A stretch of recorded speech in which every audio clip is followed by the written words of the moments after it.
Bonjour et bienvenue, c'est Bertrand, de la Fondation Magister.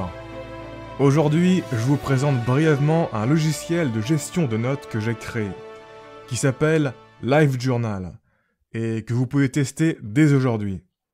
L'avantage de ce logiciel par rapport aux autres qui existent, c'est que la gestion des notes qu'il propose est plus dynamique et décentralisée. Ce qui le rend plus adapté pour tout ce qui est gestion de projet, gestion de tâches, workflow, processus, etc. Et selon moi, un système de gestion de notes doit servir à 90% à accompagner la gestion de projet, la gestion de tâches, les processus et les workflows. Et non à construire une sorte d'encyclopédie personnelle de notes qu'on accumule sans projet concret de produire quelque chose. Pour moi, ça, c'est une perte de temps et d'énergie. C'est ok de faire un second cerveau, mais un cerveau, ça n'a jamais été une mémoire de stockage. Enfin ça, je vous en reparlerai plus en détail dans une autre vidéo. Bref, structurellement, le logiciel que je propose part avec deux gros avantages. Le premier avantage structurel, c'est que dans ce logiciel, les notes sont vraiment atomiques. Ce sont des blocs avec leur propre existence. Et c'est grâce à ça que tout peut être autant organisé de manière décentralisée. Dans la plupart des logiciels concurrents, l'atomicité des notes est tout au plus virtuelle, et donc très limitée. C'est une sorte d'aspect secondaire et non principal. Dans ces logiciels, les pages existent, et ensuite les blocs sont virtuellement créés à partir de ces pages. Alors que dans LiveJournal, c'est l'exact opposé. Les pages sont construites virtuellement et dynamiquement à partir des blocs. Et c'est beaucoup plus logique comme ça. Le second gros avantage structurel de ce logiciel, qui est pour moi le plus crucial, c'est qu'il n'y a pas qu'un seul type de référence. Qu'est-ce que ça veut dire ?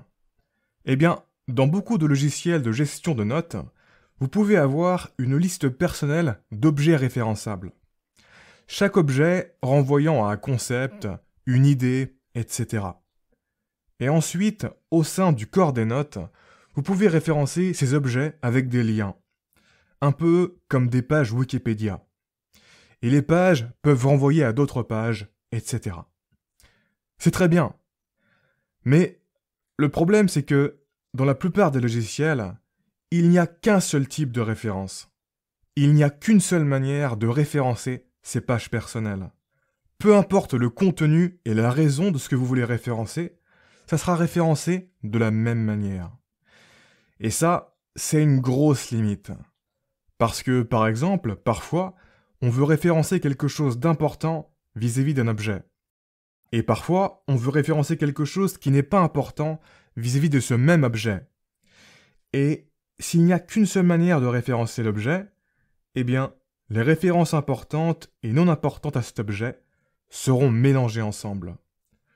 Et donc, structurellement, le système de notes va tendre vers le bordel. Or, on veut un système de notes qui structurellement fait l'inverse, qui tend vers l'ordre. Et pour ça, il est selon moi très important de pouvoir distinguer ce que j'appelle les références fortes des références faibles. Et plus encore. Mais pour l'instant, on va s'arrêter là. Les références faibles, c'est l'équivalent des tags ou des mentions. C'est quand tu veux créer un lien vers quelque chose pour qu'on puisse tomber dessus via cette mention ou ce tag. C'est très commun dans les réseaux sociaux, les plateformes d'échange et de communication. Ça crée des sortes de boîtes mail décentralisées, dans le sens où chaque mention et chaque tag permet d'accéder à une liste de messages et de posts correspondants. Le rôle principal de ces références faibles, c'est d'offrir un pont, en gros. Alors que ce que j'appelle les références fortes, leur rôle principal, c'est d'apporter du contenu pertinent vis-à-vis de ce qui est référencé. Typiquement, dans vos notes, vous pouvez référencer une personne et avoir des notes qui concernent directement cette personne, son histoire, etc. Donc là, il faut des références fortes. Mais vous pouvez aussi avoir des notes qui mentionnent cette personne. Par exemple, si elle a été citée dans un article, si elle est présente dans une vidéo, etc. Et là, il faut des références faibles. Ce n'est pas du tout la même chose. Et vous voulez que votre système de notes vous permettent de retrouver rapidement le contenu des références fortes, sans devoir faire de tri dans l'amas des références faibles. Parce que si vous devez faire le tri pour retrouver des notes précises, subconsciemment, ça va vous inciter à rentrer beaucoup moins de références pour éviter d'avoir à faire ce tri. Donc, idéalement, vous ne voulez pas que les références fortes et les références faibles soient mélangées ensemble. Parce que ça devient très vite le bordel, et les références ne sont plus exploitables, car il y a trop de tri à faire pour retrouver des notes particulières. Alors que comme je vous l'expliquerai dans une vidéo ultérieure, ce qui compte, ce n'est pas de stocker des informations, mais de pouvoir y accéder efficacement. L'indexage. Encore une fois, un logiciel sans type de référence, c'est un logiciel où c'est le bordel par défaut. Tu es obligé de trier derrière. Il y a de la friction. Alors qu'un logiciel avec type de référence, c'est un logiciel où par défaut, il y a un minimum de tri et d'ordre. Parce que dès que tu rentres une référence, le type de cette référence fait qu'il y a un rangement, une organisation. Alors oui, dans certains logiciels, il existe des tags pour faire des références faibles. Mais c'est très mal conçu et mal intégré. C'est un système complètement à part des autres références. Ce qui fait qu'il faut dédoubler les objets référencés et gérer deux systèmes différents. Ce n'est vraiment pas idéal, et en plus, de toute façon, ça n'offre que deux types de références. Alors qu'avec LiveJournal, le logiciel que je propose, on peut aller bien au-delà de deux types de références. Et je vous en reparlerai plus en détail plus tard de l'intérêt que ça a. Avant de terminer cette vidéo, je vais juste vous faire une petite démo pour que vous puissiez vous familiariser avec l'interface. Quand vous démarrez le logiciel, à droite, vous avez l'accès aux journaux.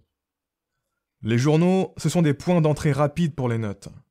Avec des billets pour chaque jour, vous avez rentré des notes dedans. Par défaut, il n'existe qu'un seul journal. Le journal défaut.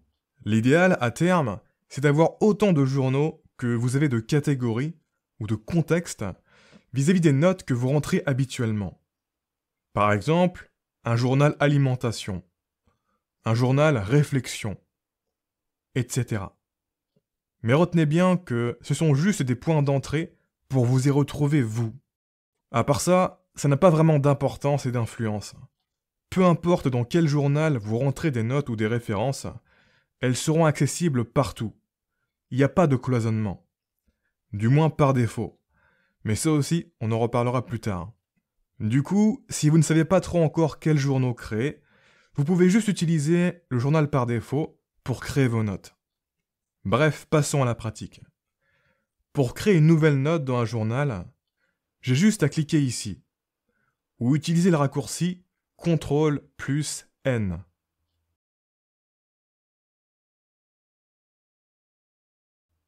Donc, bien sûr, dans le corps de la note, je peux écrire du texte. Mais je peux aussi ajouter des références. Il y a deux moyens d'ajouter une référence. Le premier moyen, c'est par un clic droit dans le corps de la note. Puis, dans le menu qui s'affiche, de sélectionner « Ajouter une référence ». Ensuite, il faut choisir le type de la référence. Pour l'instant, je ne vais pas trop vous détailler à quoi servent tous les types de références installés par défaut. On va juste se focaliser sur le orange et le violet, à savoir ce qui correspond respectivement aux références fortes et aux références faibles. Admettons que je veux créer une référence forte à un projet qui s'appelle Alpha. Je choisis le type de référence StrongRef, qui correspond à référence forte. Ensuite, à partir de là, je rentre le nom du projet que je veux référencer. Vu qu'il n'existe pas encore, je sélectionne « Créer le nœud ». S'il avait existé, il aurait été affiché dans la liste et je n'aurais eu qu'à le sélectionner. Et voilà, le nœud du projet est créé.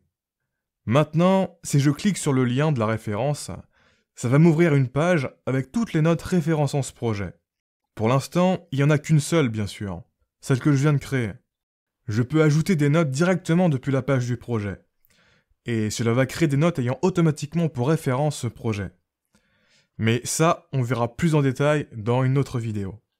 Pour l'instant, je vais revenir dans le journal défaut et créer une nouvelle note avec un autre type de référence. Dans cette nouvelle note, je vais faire une référence faible au projet alpha. Donc encore une fois, clic droit, ajouter une référence, et cette fois, je sélectionne le tag pour référence faible. Puis, je commence à écrire le nom du projet, et je le sélectionne dans la liste. Voilà. Maintenant, si je retourne sur la page du projet alpha, on voit que les notes correspondantes sont rangées dans des onglets séparés. Les notes avec référence forte sont ensemble, et celles avec référence faible sont ensemble. Bref, je reviens sur le journal défaut pour vous montrer l'autre manière d'ajouter des références. Là, vous pouvez vous rendre compte que chaque type de référence est associé à une couleur, mais aussi à un préfixe. Les références fortes sont orange et avec le préfixe crochet-crochet. Les références faibles, quant à elles, sont violettes et avec le préfixe croisillon ou hashtag. À partir de là, vous allez pouvoir deviner quelle est l'autre manière d'ajouter une référence. Il suffit tout simplement de commencer à entrer le préfixe. Par exemple, si je veux ajouter une référence faible, j'écris un croisillon, le symbole d'un hashtag. Et ça m'affiche directement le menu de suggestion et de sélection des nœuds référençables. Je peux rentrer un nouveau nœud cette fois. Par exemple, le nœud productivité. Voilà. Et pour terminer et montrer un autre exemple de ce mode de saisie, cette fois avec une référence forte. Je saisis crochet-crochet, je rentre le nœud à référencer, je le sélectionne dans la liste, soit avec le clavier, soit avec la souris, et voilà. Bien sûr, il y a plein d'autres trucs à dire sur ce logiciel, mais c'est déjà suffisant pour démarrer et vous donner les premiers repères. Au niveau du prix, sachez que le logiciel est gratuit, mais que vous pouvez souscrire à un abonnement payant pour sauvegarder vos notes dans le cloud et les synchroniser entre vos ordinateurs, téléphones, etc. Pour l'instant, je ne mets à disposition que la version ordinateur du logiciel. Mais la version application mobile existe déjà et sera rendue publique rapidement. Je proposerai différentes formules d'abonnement, mais pour l'instant, il n'y a que la formule de base disponible, qui ne coûte que 3,99 € par mois, et qui permet déjà de sauvegarder et synchroniser toute la structure et le contenu texte de vos notes, sans aucune limite. Les formules supérieures permettront en plus, entre autres, de synchroniser les fichiers images, vidéos, etc. que vous aurez référencés dans vos notes. La formule de base ne vous empêche pas d'intégrer des fichiers, bien sûr, mais ils ne seront accessibles que sur l'ordinateur sur lequel vous les avez insérés. Voilà, c'est tout pour aujourd'hui. Je vous mets tous les liens utiles dans la description et en commentaire épinglé. Notez aussi que je suis ouvert aux suggestions. N'hésitez pas à me faire des retours, que ce soit sur des potentiels bugs que vous avez rencontrés, ou sur des fonctionnalités que vous trouveriez intéressantes que j'intègre dans ce logiciel. Il fonctionne déjà bien dans ce qu'il fait, mais il est amené à évoluer. Sur ce, je vous reparle de tout ça très bientôt. Ciao!